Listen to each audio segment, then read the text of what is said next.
اللہ مع الصابرین، اے ایمان والو صبر اور نماز سے مدد مانگو، بے شک اللہ صابروں کے ساتھ ہے۔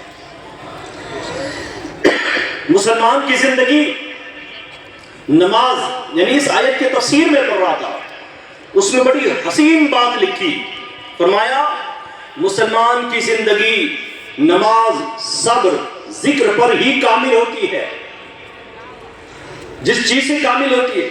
اب نماز ہمارے پاس ہے اور ہم مجبور ہو، کیسے ہو سکتا ہے؟ قرآن کہہ رہا ہے کہ نماز اور صبر سے مدد مانگو۔ جب نماز ہمارے پاس ہے، کوئی مشکل ایسی نہیں جو ٹلے نہیں۔ نماز کے لیے کھڑے ہو جاؤ، ٹل جائے گی۔ سید المرسلین صلی اللہ علیہ وسلم، ہمارے آقا تاجدار انبیاء صلی اللہ علیہ وسلم بھی نماز سے مدد چاہتے تھے، جیسا کہ حضرت حذیفہ رضی اللہ عنہ فرماتے ہیں نبی کریم صلی اللہ علیہ وسلم کو جب کوئی سخت مہم پیش آتی تو آپ صلی اللہ علیہ وسلم نماز میں مشغول ہو جاتے ہیں۔ گھر میں بیٹا بیمار ہے، بچے بیمار ہیں، پریشانی ہے، کیا کبھی سبب سے نماز کے لیے کھڑے ہوئے؟ ڈاکٹر کے پاس جانا چاہیے، علاج کروانا سنت ہے، کروانا چاہیے، لیکن کیا اپنے مالک سے رو رو کر عرض کی، خاص اس کے لیے نفل کے لیے کھڑے ہو گئے کہ اللہ میری پریشانی حل کر دے، میرا وہاں مال رکا ہوا ہے، نماز کے لیے کھڑے ہو گئے، میری وہاں پرابلم کھڑی ہوئی ہے، نماز کے لیے کھڑے ہو گئے، میرا یہ مسئلہ آ گیا ہے، نماز کے لیے کھڑے ہوئے؟ کبھی ایسا ہوا کہ اہم معاملات کو کرنے سے پہلے نماز کے لیے کھڑے ہو کر اللہ سے مدد چاہیے، نماز سے مدد چاہیے؟ نہیں۔ کس سے مدد چاہیے؟ وہ دنیا والے جو دے کر احسان جتاتے ہیں، ان سے مدد چاہیے، مگر مدد نہیں مانگی تو اللہ سے مدد نہیں مانگی۔ ہم غور کریں کہ کب ہم نے نماز کا ذریعہ مدد کے لیے استعمال کیا، جبکہ واضح طور پر قرآن کریم میں بیان ہو رہا ہے کہ اے ایمان والو، میرے اور آپ کے لیے ہو رہا ہے، مسلمانوں کے لیے ہو رہا ہے، اے ایمان والو نماز اور صبر سے مدد مانگو۔ پڑھو قرآن، یقین مانے اللہ پر بھروسہ رکھنے والا دنیا میں تنہا نہیں ہوتا، کہیں پر بھی ہو تنہا نہیں ہوتا۔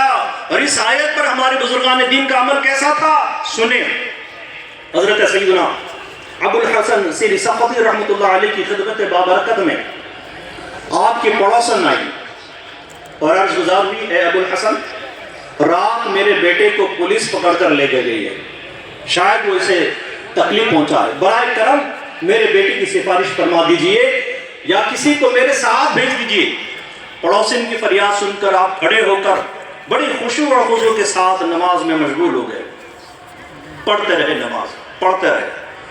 جب کافی دیر ہو گئی تو عورت نے کہا، اے ابو الحسن جلدی کیجئے، کہیں ایسا نہ ہو کہ حاکم یعنی بادشاہ میرے بیٹے کو قید میں ڈال دے۔ آپ جب نماز سے فارغ ہوئے، سلام پھیرنے کے بعد فرمایا، اے اللہ پاک کی بندی، میں ہی تیرا ہی تو معاملہ حل کر رہا تھا، ابھی آپ یہ گفتگو کر رہے تھے تو پڑوسن کی خادمہ آئی اور کہنے لگی، بی بی جی گھر چلیے، آپ کا بیٹا آ گیا ہے۔ یہ سن کر وہ پڑوسن بہت خوش ہوئی اور آپ کو دعائیں دیتی ہوئی وہاں سے رخصت ہو گئی۔ قیدیوں چاہو براعت یعنی آزادی، قیدیوں چاہو براعت، تم پڑھو دل سے نماز، دور ہو جائے گی آفت، تم پڑھو دل سے نماز۔ نماز پڑھو، وہ کون سی مصیبت ہے جو دور نہیں ہوتی ہے؟ آپ جانتے تھے کہ اصل پریشانی دور کون کرے گا؟ حضرت ابو الحسن جانتے تھے اصل پریشانی دور کون کرے گا؟ اصل پریشانی دور تو اللہ ہی کرے گا۔ ہم کتنے خوش نصیب ہیں، ہمارا مالک بڑا کریم ہے، ہمارا پروردگار بڑا رحیم ہے اور بڑا مددگار ہے۔ سب سے بڑا مددگار اللہ پاک ہے، اور اللہ کے بنائے سے انبیاء مددگار، اولیاء مددگار، اللہ کے نیک بندے مددگار ہیں۔ حضرت سیدنا عقبہ بن نافع فہری رحمت اللہ علیہ کا لشکر افریقہ کے جنگل میں افریقہ کی طرف گزرا۔ ایک بار کسی ایسے مقام پر پہنچ گیا جہاں پانی کا دور دور تک نام و نشان نہیں تھا، اور اسلامی لشکر شدت پیاس سے بے تاب ہو گیا۔ حضرت سیدنا عقبہ بن نافع فہری رحمت اللہ علیہ نے 2 رکعت پڑھ کر دعا کے لیے ہاتھ اٹھائے، ابھی دعا ختم بھی نہیں ہوئی تھی کہ آپ کا گھوڑا اپنے سون یعنی پاؤں سے زمین کریدنے لگا۔ آپ نے اٹھ کر دیکھا تو مٹی بھر چکی تھی اور ایک پتھر نظر آ رہا تھا۔ آپ نے جیسے ہی پتھر ہٹایا، ایک دم اس کے نیچے سے پانی کا چشمہ ابلنے لگا اور اس قدر پانی نکلا کہ سارا لشکر سیراب ہو گیا۔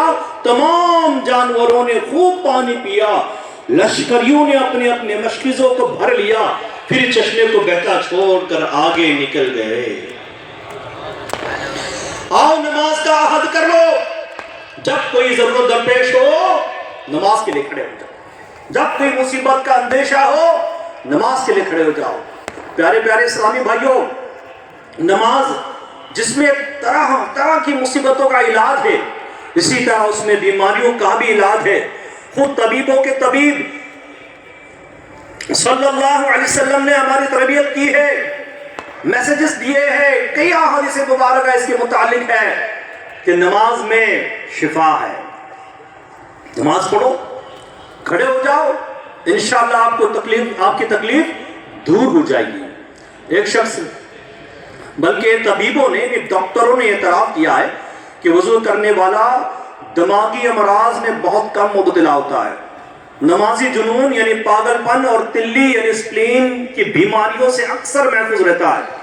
نماز پڑھنے کے لیے دن میں کئی بار وضو کرنے سے اعضاء دھلتے رہتے ہیں اور نمازی کے کپڑے پاک و صاف رہتے ہیں، اس لیے گندگیوں اور ناپاکیوں سے حفاظت رہتی ہے، اور ظاہر کی گندگی بھی اور باطن کی گندگی بھی نمازی سے دور ہو جاتی ہے۔ حضرت سیدنا ابو ہریرہ رضی اللہ عنہ بیان کرتے ہیں کہ ایک بار میں نماز پڑھ کر سرکار مدینہ صلی اللہ علیہ وسلم کے پاس بیٹھ گیا۔ آپ صلی اللہ علیہ وسلم نے فرمایا، کیا تجھے پیٹ پہ درد ہے؟ میں نے عرض کی جی ہاں۔ فرمایا، اٹھو اور نماز پڑھو کیونکہ نماز میں شفا ہے۔ اے پیارے پیارے اسلامی بھائیوں، اے بیماروں، بڑے بڑے اسپیشلسٹ کے پاس گئے ہو، ہارٹ کے اسپیشل کے پاس گئے، شوگر والے کے پاس گئے، ٹانگوں والے کے پاس گئے، کمر والے کے پاس گئے، گردے پھیپھڑے کان آنکھ ناک سب ڈاکٹر کے پاس چلے گئے، لیکن جہاں سے اصل شفا ملتی ہے کیا وہاں کھڑے ہوئے؟ اللہ کے محبوب فرما رہے ہیں نماز میں شفا ہے۔ کتنے اسلامی بھائی ہیں جو اپنی بیماری کا معاملہ لے کر نماز میں کھڑے ہوئے اور اپنے مالک سے کہا ہے اللہ اس تکلیف کو مجھ سے دور کر دے۔ حضرت ابو ہریرہ رضی اللہ عنہ کو پیٹ میں درد ہے اور نبی کریم صلی اللہ علیہ وسلم ارشاد فرما رہے نماز پڑھو، نماز میں شفا ہے۔ کیا یہ ذہن بنتا ہے کہ انشاءاللہ ہم بھی نمازوں کے ذریعے اپنا علاج کریں گے؟ زور سے کہے آؤ، اب جس کتاب پر ہم نے ایمان لایا ہے اس کے کچھ فرامین ہم سنتے ہیں۔ پارہ 18 سورۃ المؤمنین کی آیت نمبر 9، 10 اور 11 میں ارشاد ہوتا ہے، اللہ پاک قرآن کریم میں ارشاد فرماتا ہے، پارہ 16 سورہ طٰہٰ آیت نمبر 14، وَأَقِیمِ الصَّلَاةَ لِذِکْرِی، اور میری یاد کے لیے نماز قائم رکھ۔ اور اللہ کریم پارہ 5 سورۃ النساء آیت نمبر 103 میں ارشاد فرماتا ہے، ان الصلاۃ کانت علی المؤمنین کتابا موقوتا، بے شک نماز مسلمانوں پر وقت باندھا ہوا فرض ہے۔ رب غفور پارہ 18 سورۃ النور آیت نمبر 56 میں ارشاد فرماتا ہے، وَأَقِیمُوا الصَّلَاةَ وَآتُوا الزَّکَاةَ وَأَطِیعُوا الرَّسُولَ لَعَلَّکُمْ تُرْحَمُونَ، اور نماز برپا رکھو اور زکوٰۃ دو اور رسول کی فرما برداری کرو، اس امید پر کہ تم پر رحم کیا جائے، اس امید پر کہ تم پر رحم ہو۔ پاک پروردگار مزید ارشاد فرماتا ہے، ان الصلاۃ تنہیٰ عن الفحشاء والمنکر، اور بے شک نماز منع کرتی ہے بے حیائی اور بری بات سے۔ مزید اللہ پاک ارشاد فرماتا ہے، والذین هم علی صلاتهم یحافظون اولئک فی جنات مکرمون، اور وہ جو اپنی نماز کی محافظت کرتے ہیں یہ ہے جن کا باغوں میں اعزاز ہوگا۔ دربار مصطفیٰ میں تمہیں لے کے جائیں گے، دربار مصطفیٰ میں جائے گی، خالق سے بخشوائے گی، اے بھائیو نماز پریشان حالو آئیے نماز کی طرف، اے بے اولادو آئیے نماز کی طرف، اے پریشانی کے مارے لے کر پھرنے والوں آئیے نماز کی طرف، اے رزق کی تلاش میں مارے بھٹکنے والوں آئیے نماز کی طرف، اے بیماری کو لے کر در بھٹکنے والوں آئیے نماز کی طرف، اے دنیا والوں نے تمہیں ٹھکرایا ہے نا، آؤ نماز کی طرف آؤ، دنیا والوں نے تمہیں پریشان کیا ہے نا، آؤ نماز کی طرف آؤ، تمہارا گھر لٹ گیا، آؤ نماز کی طرف آؤ، کاروبار لٹ گیا، آؤ نماز کی طرف آؤ، تم جہاں بھی ہو جیسے بھی پریشان ہو، ارے میرے رب کی طرف آؤ، اس کے سامنے جھکو اور میرے مالک سے کہو، اے اللہ تو نے فرمایا ہے نا مانگو میں تجھ سے مانگتا ہوں، اے سب سے بڑے بادشاہ میری حاجت پوری کر دے، تجھے تو رسول اللہ کا وسیلہ، تجھے غوث پاک کا وسیلہ لگاتے ہیں، اے اللہ اولیاء اللہ کا انبیاء کا وسیلہ لگاتے ہیں، میری حاجت پوری کر دے، میرے مالک زمانے نے ٹھکرا دیا، تیری رحمت مجھے نہ ٹھکرائے، اللہ سب سے بڑا رحیم و کریم ہے، جب اللہ کی بارگاہ میں آؤ گے، جب نمازیں ادا کرو گے، جب اس کو راضی کرنے کی کوشش کرو گے، جب گناہوں سے بچتے ہوئے آؤ گے، جب توبہ کرتے ہوئے آؤ گے، اللہ کی رحمتیں دیکھو چھما چھم برسے گی، ارے اللہ ایسا کریم ایسا مہربان ہے، اس کی بارگاہ میں جھک جاؤ وہ تمہارے عیبوں کو بھی چھپا دے گا۔ پڑھتے رہو نماز کے دونوں جہان میں، پڑھتے رہو نماز کے دونوں جہان میں، سب کچھ تمہیں دلائے گی، اے بھائیو نماز سب کچھ تمہیں دلائے گی، اے بھائیو اور ہاں اس بات کو دماغ میں بٹھا لو، ہم نے نماز صرف دنیا کے لیے نہیں پڑھنی، نماز سے ہم نے آخرت بنانی ہے، یہ دنیا کس کی ہوئی ہے تو ہماری ہوگی، یہ دنیا کی دولت کب کس کو راس آئی ہے تو ہمیں راس آئے گی، یہ دنیا کی فراوانیاں کب کس کے ساتھ ہمیشہ رہی ہے تو ہمارے ساتھ رہے گی۔ کیا تم جوانی سے بدل کر بڑھاپے کی طرف نہیں بڑھے؟ کیا تم پہلے بچپنے میں چھوٹے تھے بڑے نہیں ہوئے؟ کیا تمہارے بال سفید تھے آج کیا تمہارے بال کالے تھے آج سفید نہیں ہوئے؟ کیا تمہاری آنکھیں صحیح تھے چشمے نہیں لگے؟ کیا تمہاری کمر ٹائٹ تھی جھکاؤ نہیں آیا؟ بتاؤ تو صحیح، جس میں تبدیلی آئی یا نہیں؟ تمہاری آنکھوں میں رونق تھی، آئینے میں جب دیکھتے تھے تو اچھا لگتا تھا، 50 کے قریب ہوئے وہ رنگت دور ہوئی یا نہیں ہوئی ہے؟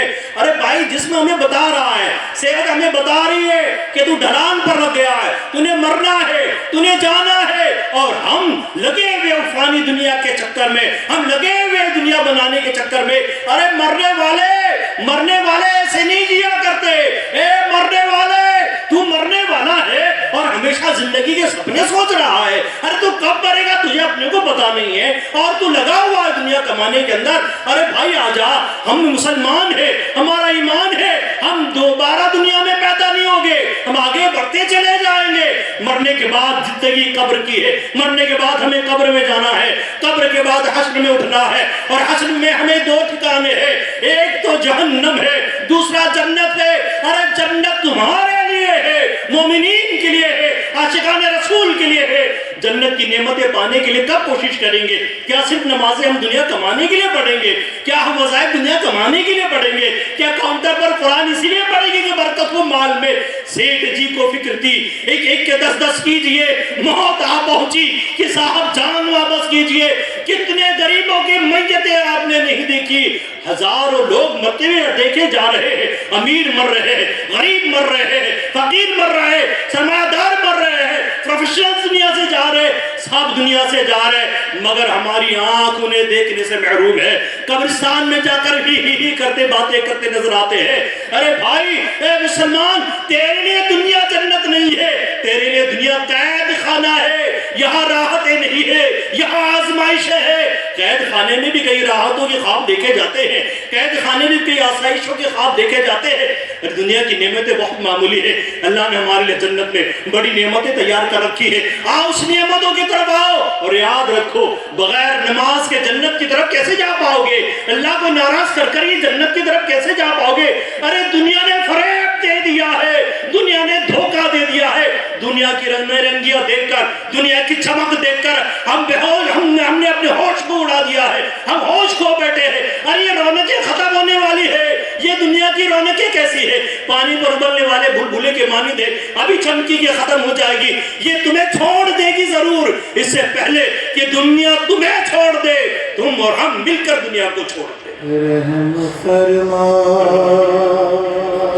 میرے مولا، آمین آمین آمین۔ رحم فرما میرے مولا، میرا عمل ہے سیاہ نامہ، مجھے خدا